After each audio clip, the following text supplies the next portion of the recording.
बिहार विधानसभा चुनाव को लेकर लगातार आप मगध क्षेत्र के दौरा पे हैं, क्या सिचुएशन लग रहा है? और महागठबंधन के लिए आप प्रचार कर रहे हैं तो क्या स्थिति नज़र आ रही है? देखिए, सबसे बड़ी बात ये है, तो पहले चरण का जो चुनाव और वोट करने लोग जा रहे हैं, तो मैं औरंगाबाद से लेकर पूरे मगध में घूमने का जो काम किया और जो देख रहा हूँ, उसमें आज स्पष्ट रूप से महागठबंधन की जीत नजर आ रही है। और बड़े पैमाने पर पिछड़ा, दलित, यहाँ तक तो ऊंचे तबके के जो गरीब लोग हैं, वो भी महागठबंधन के करीब और उनके नीतियों के साथ खड़े होकर वोट देने का काम कर रहे हैं। और इस पूरे कोरोना काल में जिस किस्म से एक तूफान उभरा हुआ है, तो ये पता चलता है, तो बिहार के अंदर में बीजेपी और नीतीश कुमार की जो गठबंधन की सरकार थी, उससे आज त्राही इमाम आज पूरे बिहार के लोग और ख़ास करके मगध के लोग आज ये देखने में मिल रहा है। आज परेशान हैं लोग। आप सटीक विश्लेषण भी लगाते हैं, तो कितनी सीटें ऐसी है जिस पे आप देख रहे हैं कि महागठबंधन लीड ले रहा है? देखिए, मैं आपको बहुत ही साफ से मैं बता रहा हूँ।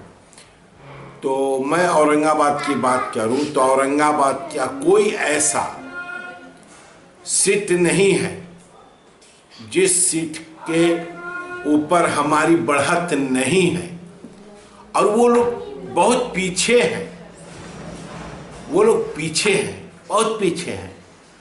और वो लड़ाई में भी कुछ जगहों पर तो नजर भी नहीं आ रहे हैं।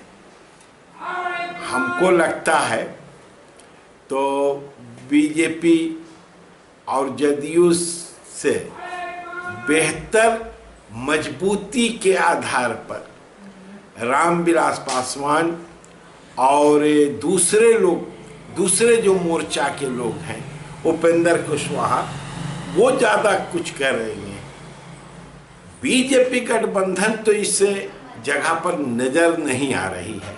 हाँ, निश्चित तौर से कुछ जगह पर उनसे हमारी सीधी मुकाबला होगी, मैं इससे इनकार नहीं कर सकता। कौन कौन सी वो सीटें हैं? देखिए, कौन कौन सी वो सीटें हैं जहां आप देख रहे हैं सीधा मुकाबला?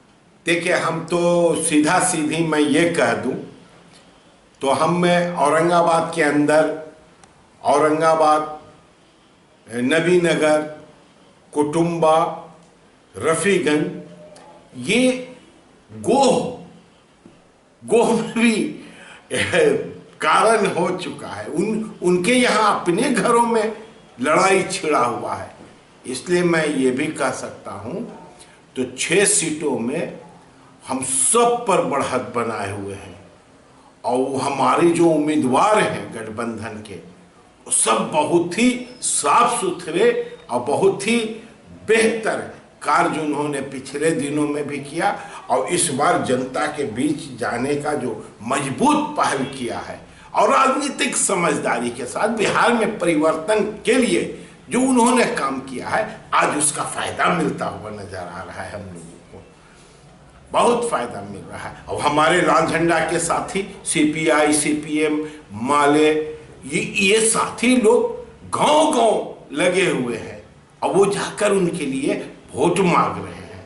ये पहली बार हम समझते हैं, तो हम 95 के बाद यानी कि बाद ये कहिए तो हम ये पहली बार ऐसा मौका, और जनता में भी वाम मोर्चा को आरजेडी और कांग्रेस के साथ आने में एक बड़ा गठबंधन को फायदा दिखाई पड़ रहा है और लोगों में विश्वास जग रहा है। तो हाँ, ये बिहार का बागडोर मजबूतों से किसान और मजदूरों के पक्ष में लाने का काम करेंगे। क्या लगता है, चुनाव बाद सरकार बनेगी? हाँ, ये तो इसी हम लोग तो पहले ही घोषणा कर चुके हैं, वाम मोर्चा का इस पर समझदारी भी है। तो हम लोग तेजस्वी जी को मुख्यमंत्री मान चुके हैं। उनके यहाँ तो भ्रम है, भ्रम में वो पड़े हुए हैं, तो वो किसको मानेंगे? नीतीश कुमार को मान के भी ना मानना है, यानी कि ये कहिए इकरार करना मुश्किल, इनकार करना मुश्किल, इतना है मुश्किल यारा इस दुनिया में दिल लगाना। नीतीश कुमार के साथ एनडीए के गठबंधन के लोग दिल लगाने के लिए तैयार नहीं है, और नीतीश कुमार के पीठ में भारतीय जनता पार्टी छुरा फूंकने का काम कर रहा है। ये चीज पहली बार हमारे गठबंधन में हम लोग एक सुर के साथ तेजस्वी जी को मुख्यमंत्री के रूप में भी मान चुका हूं, अपने लीडर के रूप में भी मान चुका हूं, और इसीलिए सीपीआई का नारा है।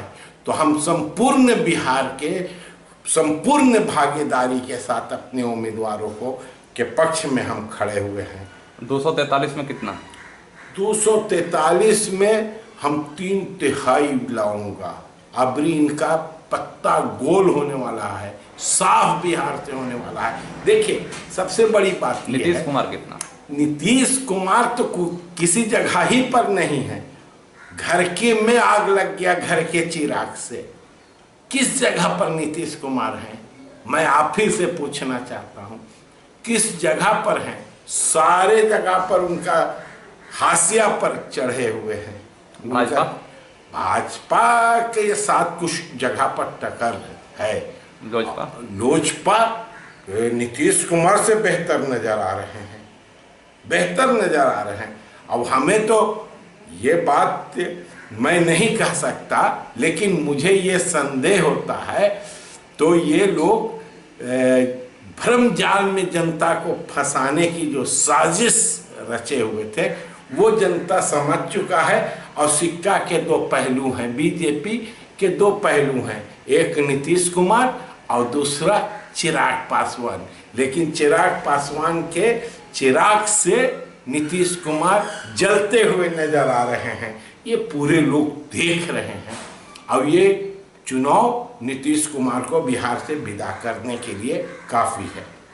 एक अंतिम सवाल, कन्हैया दूसरे क्षेत्रों में नजर नहीं आ रहे हैं बेगूसराय? नहीं, कन्हैया की भूमिका है, और कन्हैया ने भूमिका अपना अदा किया।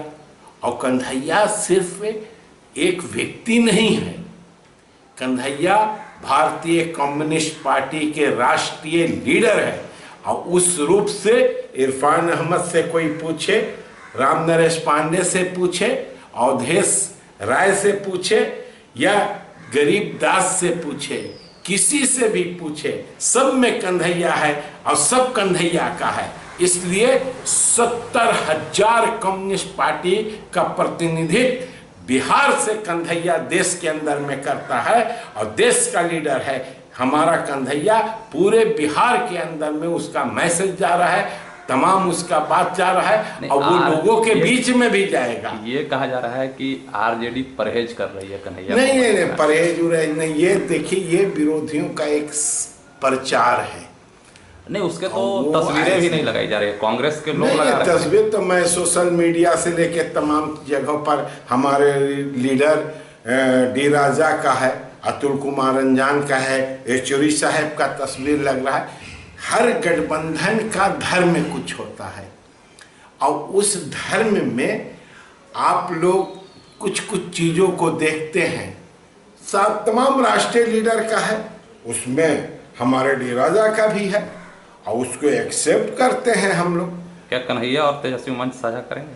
अरे कर रहे हैं, कन्हैया और तेजस्वी सब जगह करेंगे। अभी आने वाले वक्त में देखिए, और ये कोई सवाल नहीं है, कन्हैया एक विचारों की राजनीति करता है और विचारों के साथ खड़ा है। इसलिए हम समझते हैं, तो जिस जगह पर आरजेडी के साथ लाल झंडा नजर आता है, समझिए तो कन्हैया वहां खड़ा हुआ है।